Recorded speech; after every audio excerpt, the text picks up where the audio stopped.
Alrighty. So, late last night I sifted through the remainder of Prophecy Block. It really wasn't exceptional, which otherwise was the case, but oh well. But there were a few cards I wanted to touch on. Chimeric Idol is a 3-colorless artifact. Tap all lands you control, and it becomes a 3/3 artifact creature until end of turn. What's fun about that, of course, is if all your lands are already tapped, you can activate the ability anyway.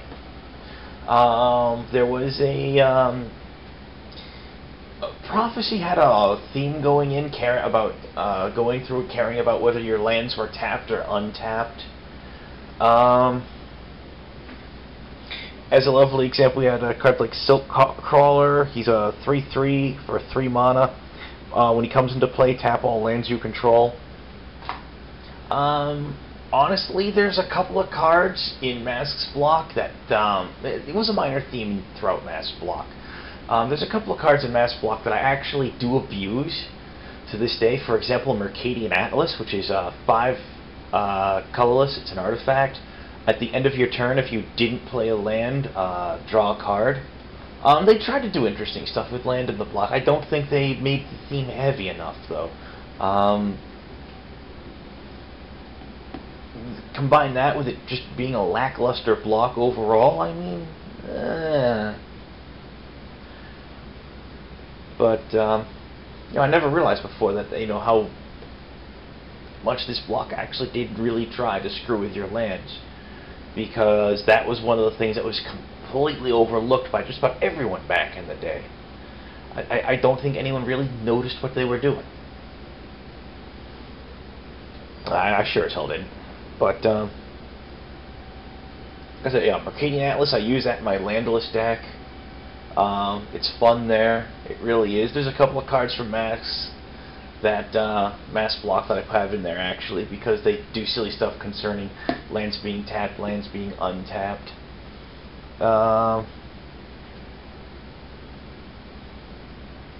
Blue, I didn't leave one aside to talk about, but there is foil in blue. It's 2 colorless and double blue, if I recall correctly, or it's 4 or 5 mana to counter target spell. But you can play it without paying its mana cost if you discard an island and any other card from your hand. And that's probably the closest we're getting to Force of Will. Spiketail Hatchling, he's a fun little guy. He's part of a series of cards. There's Spiketail Hatchling. He's a 1/1 flyer for a colorless and a blue. You can sacrifice him to counter target spell unless that spell's controller pays 1 colorless. There's also the Spiketail Drake that was a 3/3. As another side note, there's also the Spiketail Drakeling, I believe it was called, in Time Spiral Block that was a 2/2 version. The Drake, you sacrifice him to counter a spell unless the spell's controller paid 3. The Drakeling was 2. It's interesting. It fills a nice design spot, in my opinion. One great thing about the Hatchling, though, well, I don't know if I'd say it's great. When I was sorting through Nemesis cards, I came across one, and I'm sitting there looking at it. It's like, why do I only have one of these? I would have drafted these much more highly. Oh well. And I sorted it in, and I put it away, and then as I'm sorting through this stuff, I'm like, wait a minute. Ah, hell. Then I went in, I fished it back out, blah, blah, blah, blah, blah. Yeah. So, no, yeah, not much really to speak of in blue, though.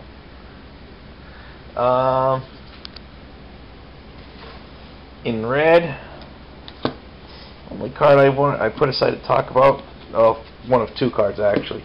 It's Keldon Firebombers. He's a 3/3 for 3 colorless and double red.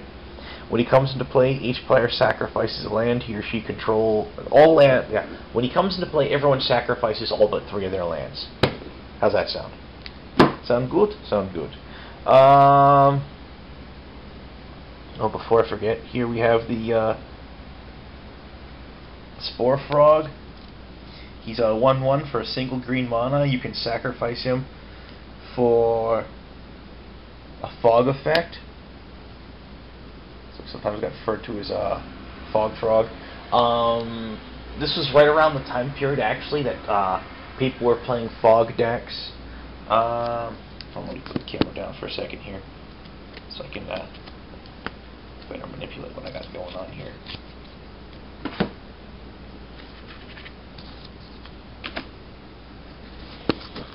Got Avatar of Might. Something I forgot is Prophecy had a cycle of avatars. They were all 8 casting cost creatures, 6 in double color, that that were generally kind of nasty, but probably not worth the mana cost.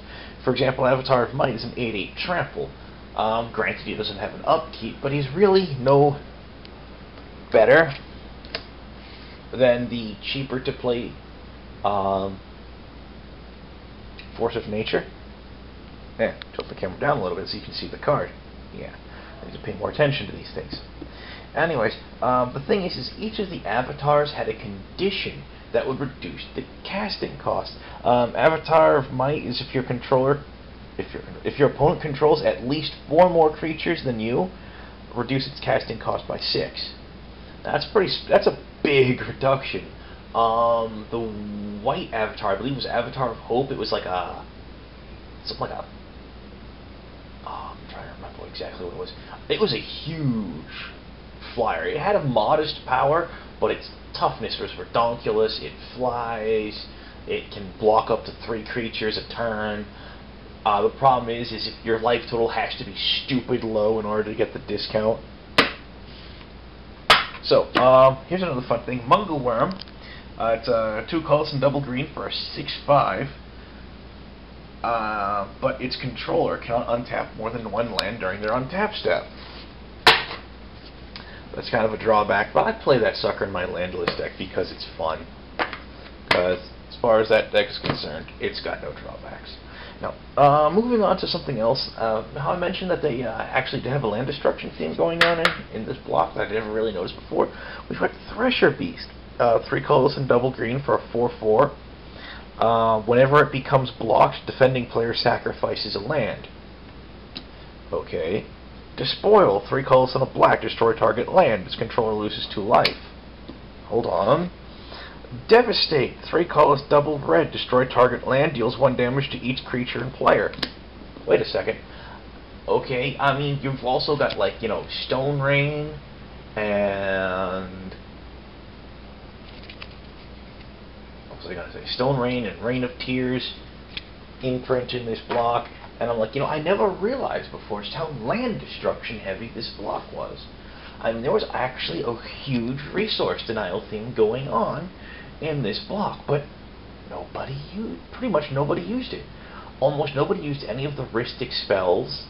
Nobody used any of the spells that their opponent could counter by paying mana, or partially counter. They just weren't popular. Nobody used them. Nobody liked them. And, you know, it wasn't until last night looking through this that I stopped and looked at it. I'm like, holy crap, there's a huge resource denial theme going on in Masks block. And I don't think anyone really noticed it. Or maybe somebody did, but no one ever really made a big deal out of it. The big deal in Masks block was really like, oh, rebels, rebels, rebels. Rubble, rubble, rubble. Anyways, yeah, I'm a jerk. It was really weird. I don't know why it never occurred to me before. I really don't.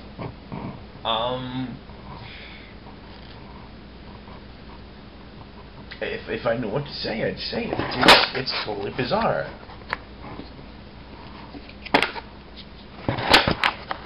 The only thing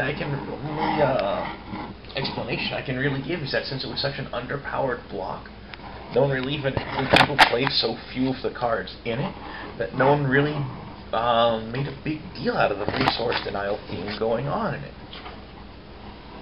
I mean, granted, after Urza's block, which was ridiculously fast, Masks was really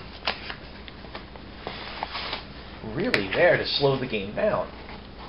And unfortunately,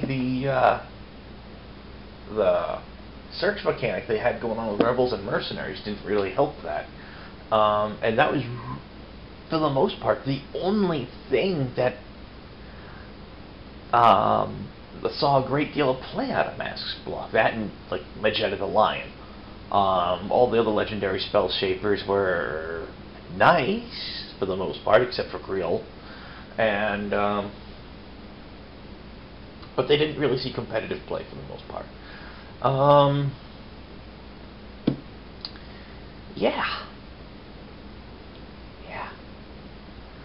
So, there's that. There is that.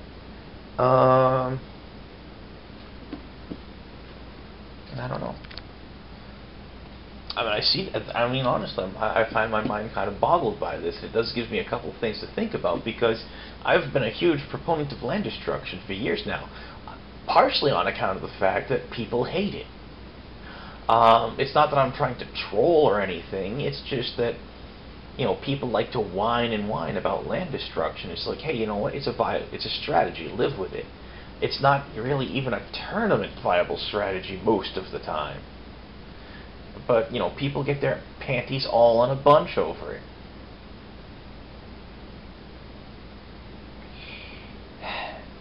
I don't know. I just don't know. Oh, hey, you might recall earlier, I was searching through and I found this royally hacked up Chimeric idol. Yeah, he's going to the trash. There we go. He's in the trash. I end up having plenty enough of him. I'm never going to be able... I mean, I think I might have a couple hanging around elsewhere in the trade binders. I'm not 100% certain on that, but...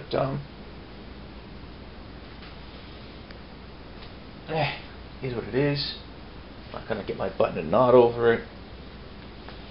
But, there's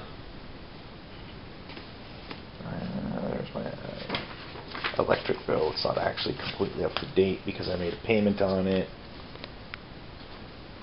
I'm not terribly good about paying the electric and gas bills on time.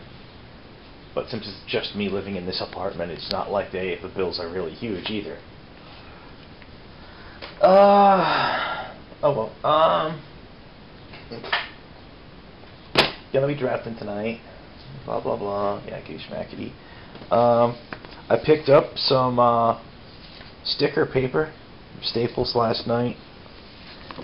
I'm gonna test it out, see about making some proxy cards with it. Maybe, you know, printing up some proxy cards and/or custom cards. See how that goes. See how that goes, you know. All right. Have a good one, fellas, and tomorrow I should be going over my draft acquisitions, and then Sunday will be should be a review of the Commander pre-constructed decks. I know it's going to be a week after they came out and all, but